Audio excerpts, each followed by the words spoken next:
In this session of Look at the Book, we're going to focus on Romans 11:28 to 32. And this is a summary of God's way of saving Israel and the nations from election to the end of the age in the most roundabout way that makes our minds spin and causes Paul in the next verses to say, "Oh, the riches and the wisdom and the knowledge of God." And the first thing I want to do is read through it once and identify the pronouns, and I'll just trust you to confirm that this is right from the context. Nobody argues about this, but they're not identified here, and you'll have to look elsewhere, or just trust me. Better to look elsewhere. As regards the gospel, they, Jews, I'm going to abbreviate J, are enemies for your, G, Gentiles' sake, but as regards election, they, Jews, are beloved for the sake of their forefathers. For the gifts and the calling of God are irrevocable. For just as you, Gentiles, were at one time disobedient to God, but now have received mercy because of their disobedience, so they, Jews, too have now been disobedient, in order that by the mercy shown to you, Gentiles, they, Jews, may also now receive mercy.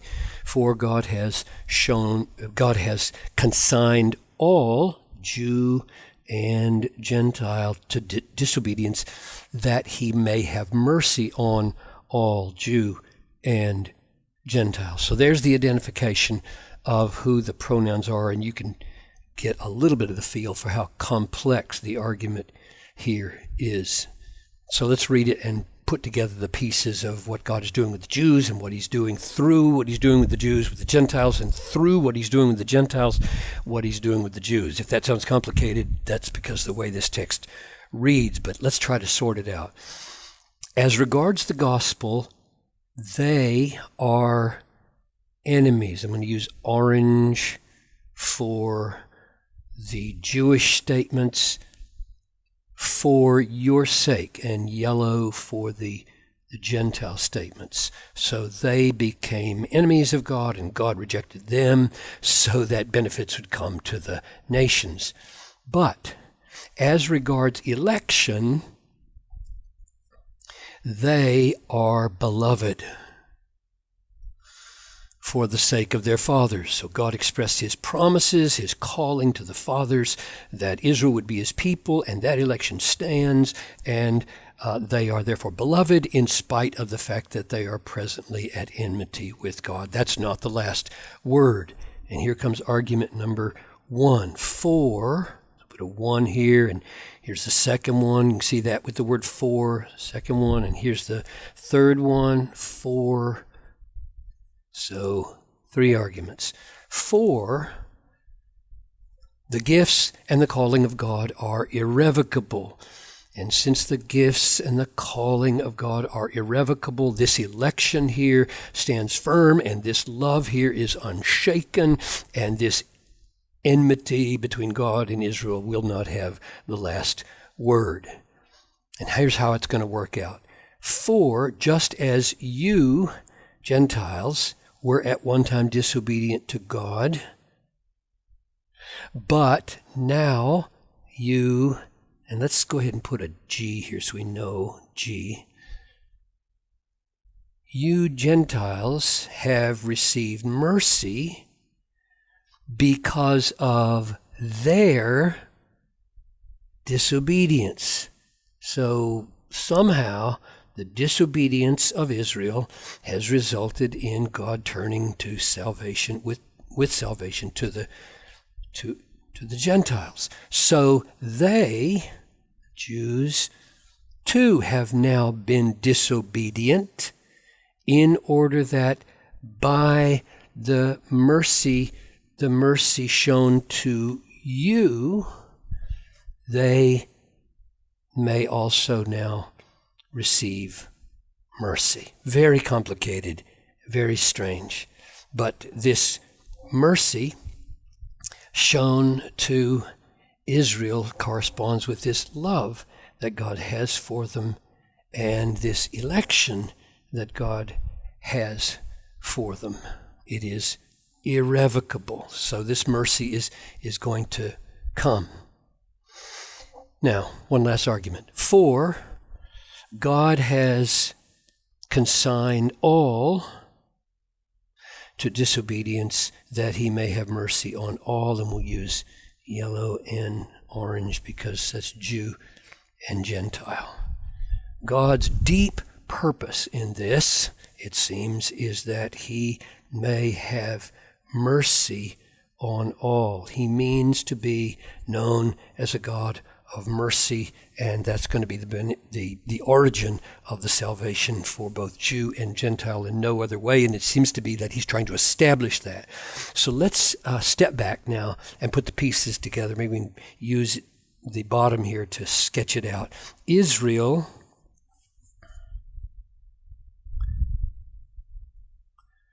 is elect. We see that right here, and we see it in the love that God has for them.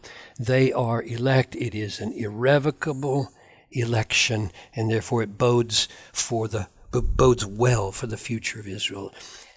What's next? This leads to the fact that Israel, nevertheless, disobeys. A long history, disobeys, of disobedience and a final rejection of the Messiah. They have become disobedient right here because of their disobedience. Simultaneously, the Gentiles were disobedient. And that's expressed right here. So, you, Gentiles, were at one time disobedient. Now, what is the result of the Jewish disobedience to their covenant calling? The answer is Gentiles are included. They're brought into salvation. So,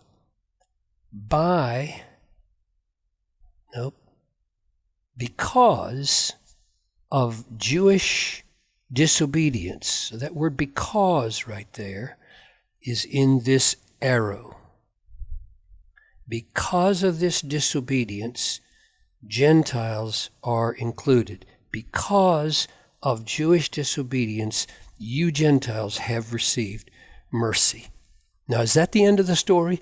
Did God elect Israel, see their failure, give up on them, choose the nations, throw Israel away, no future for them? No. Rather, what it says is, so that by right there is in this arrow. By the mercy shown to you Gentiles, that's right here, Gentiles are included, they may now receive mercy. So Israel will be saved.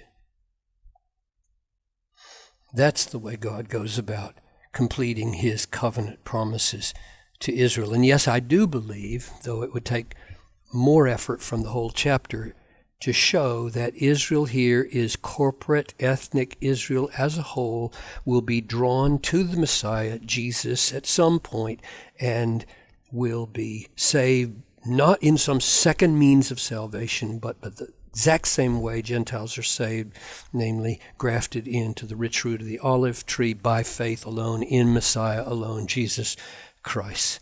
What's God up to in all of this? Let's end it like this. Let's take this statement right here, which seems to be remarkably sweeping in its purpose, that he may have mercy on all.